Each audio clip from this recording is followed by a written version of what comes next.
चाहता हूं। ये इस देश के करोड़ों अन्नदाताओं की पीड़ा का सवाल है।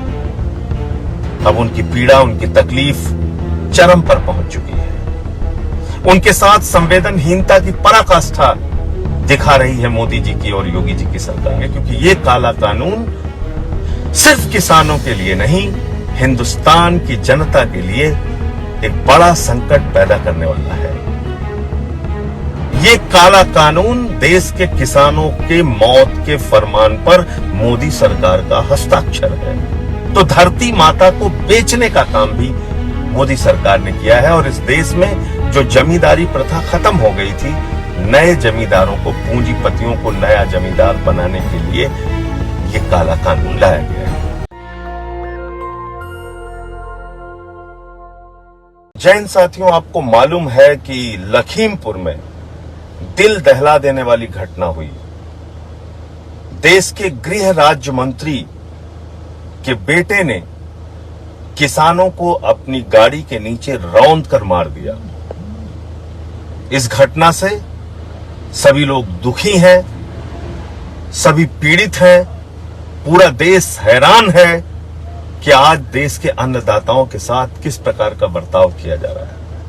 10 महीने से देश का किसान आंदोलन पर है, सड़कों पर है। 700 से ज्यादा किसानों ने आत्महत्या की है, या उनको गोलियों से भून दिया गया, या उनकी जान ले ली गई। 10 महीने से एक ही बात देश का अन्नदाता किसान कह रहा है, ये तीनों काला कानून वापस लो।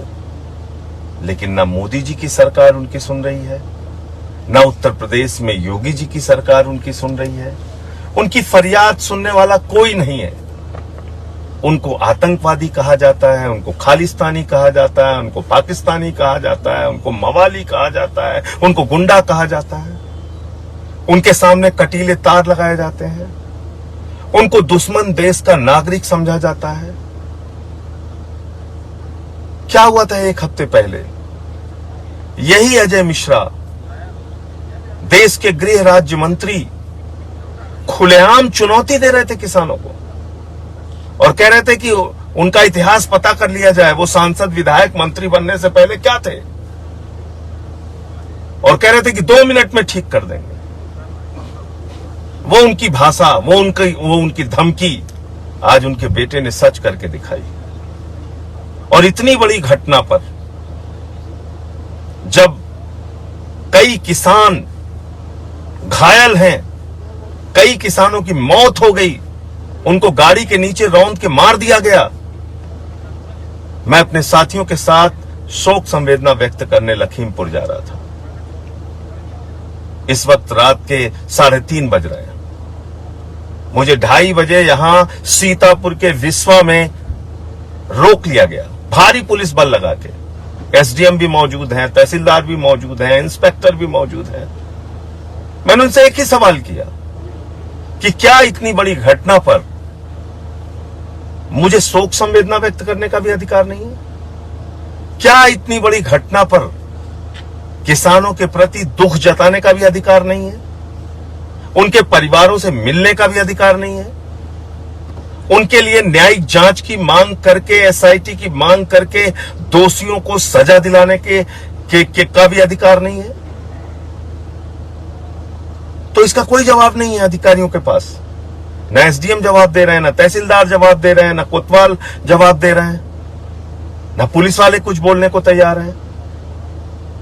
लेकिन मुझे यहां पर रोक रखा है, अपने साथियों के साथ मुझे यहां भारी पुलिस बल के साथ रोक रखा है सीतापुर के विश्वा में। लेकिन मैं आप सबसे अपील करना चाहता हूं, हाथ जोड़कर विनती करना चाहता हूं। ये इस देश के करोड़ों अन्नदाताओं की पीड़ा का सवाल है। अब उनकी पीड़ा, उनकी तकलीफ चरम पर पहुंच चुकी है। उनके साथ संवेदनहीनता की पराकाष्ठा दिखा रही है मोदी जी की और योगी जी की सरकार। आप सब उनके साथ आइए, उनका साथ दीजिए। ये तीनों काला कानून वापस कराने के लिए, किसान जिनकी हत्या हुई है उनको न्याय दिलाने के लिए, जो घायल हैं उनकी मदद करने के लिए, और जिसकी वो लड़ाई लड़ रहे हैं, जिसके लिए 700 किसानों ने अपना बलिदान दिया। आपको याद होगा संसद में एक कानून आया था, उस वक्त भी हम लोगों ने विरोध किया था। अरविंद केजरीवाल जी से जब जेल मांगी जा रही थी, स्टेडियम को जेल में बनाने की बात कही जा रही थी, उस वक्त केजरीवाल जी ने विरोध किया। हमारी पूरी पार्टी और एक एक कार्यकर्ता, पंजाब हो या पूरे हिंदुस्तान की जहां जहां हमारी इकाइयां हैं, सब किसान भाइयों के साथ खड़े थे। और आज भी हम किसान भाइयों के साथ खड़े हैं, आगे भी खड़े रहेंगे। जब तक उनकी लड़ाई अंजाम तक नहीं पहुंच जाती, तब तक उनके साथ खड़े रहेंगे, क्योंकि ये काला कानून सिर्फ किसानों के लिए नहीं, हिंदुस्तान की जनता के लिए एक बड़ा संकट पैदा करने वाला है। ये काला कानून देश के किसानों के मौत के फरमान पर मोदी सरकार का हस्ताक्षर है। कहते हैं संशोधन कर देंगे, डेथ वारंट में संशोधन नहीं होता है, वापस होता है। किसानों के डेथ वारंट पे साइन किया है मोदी जी की सरकार ने। यह कानून कहता है कि असीमित भंडारण की छूट होगी पूंजीपतियों को, यानी सस्ते में गेहूं, सस्ते में चावल, सस्ते में दाल किसानों से खरीदा जाएगा, किसानों से सस्ते में उनकी उपज खरीदी जाएगी, बड़े बड़े भंडारण में उसको रखा जाएगा और जब बाजार में उसकी कमी हो जाएगी तो महंगे दामों पर बेचा जाएगा। यानी इस काले कानून के जरिए महंगाई, जमाखोरी और काला बाजारी को वैधता प्रदान की है भारतीय जनता पार्टी की सरकार ने। क्या ऐसे कानून का विरोध नहीं होना चाहिए? देश के पूंजीपतियों को हजारों एकड़ जमीन कहीं भी किसी भी इलाके में जाकर कॉन्ट्रैक्ट फार्मिंग के नाम पर किसानों से लेने का अधिकार है।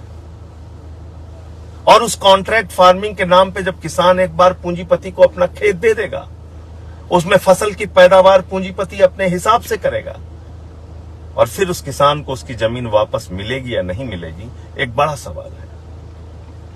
उसकी जमीन उपजाऊ बचेगी या नहीं बचेगी, एक बड़ा सवाल है। तो धरती माता को बेचने का काम भी मोदी सरकार ने किया है और इस देश में जो जमींदारी प्रथा खत्म हो गई थी, नए जमींदारों को, पूंजीपतियों को नया जमींदार बनाने के लिए ये काला कानून लाया गया है। ऐसी तमाम कमियां इस काले कानून में है और जिस बात की डिमांड वर्षों से किसान करता आया है कि भाई गन्ने का दाम दे दो, गेहूं का दाम दे दो, धान का दाम दे दो, समर्थन मूल्य को कानूनी जामा पहना दो, यानी समर्थन मूल्य से कम पर अगर कोई व्यक्ति खरीद करता है तो उसकी गिरफ्तारी होनी चाहिए, उसके खिलाफ कानूनी कार्रवाई होनी चाहिए। ऐसा कानून इस देश के अंदर बना दो। उसके लिए सरकार तैयार नहीं होती। जिस बात की मांग किसान करता है उस मांग को पूरा नहीं करते।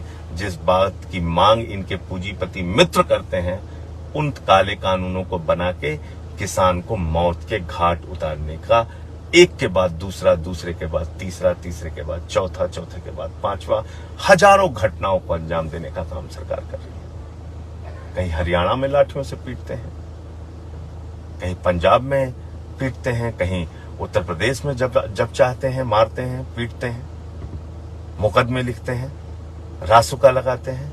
अरे ये अन्नदाता हैं, इनका दिया हुआ हम सब खाते हैं। जानवर भी जिसका दिया हुआ खाता है उसके प्रति वफादारी निभाता है। लेकिन ये भारतीय जनता पार्टी की सरकार जानवरों से ज्यादा बदतर हो गई है। अन्नदाताओं का दिया हुआ खाती है और उनको गोलियों से भुनवाती है। आइए फिर से मैं आप सबसे अपील कर रहा हूं, मिलकर एक साथ एक मुट्ठी बांधकर किसानों के साथ खड़े हों।